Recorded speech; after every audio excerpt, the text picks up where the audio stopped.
Complete হয়ে গেল। দেখাবার সময় রেখেছিলাম ভাত, করলা ভাজা, বেগুনটা ভাজা বলেছিলাম, ওইটা মিক্স হয়ে গিয়েছে, ভর্তা টমেটো, ধনেপাতা, পেঁয়াজ, রসুন, আদা দিয়ে। আবার মামি করেছে সব রান্না। এটা কি আছে মা? এটা বাঁধাকপি। উড়ে যাবে আবার।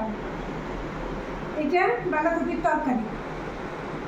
পোস্তটা বাটতে বাকি আছে, আমাদের খেতে একটু লেট হয়, যখন খাবে তখন মিক্সিতে বেটে দেওয়া হবে।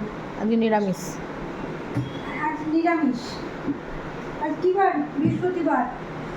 বৃহস্পতিবারে নিরামিষ। সবাই ভালো থেকো, সুস্থ থেকো, সবাইকে অনেক অনেক ভালোবাসা। কমেন্টসে জানাবে আমার ভিডিও কেমন লাগে। আমি হয়তো ঠিক করে গুছিয়ে বলতে পারি না, এত পাকা তো হয়নি এখনো, তো করতে ভালো লাগে তাই করি। টাটা, নেক্সট ভিডিওয়ে দেখা হবে।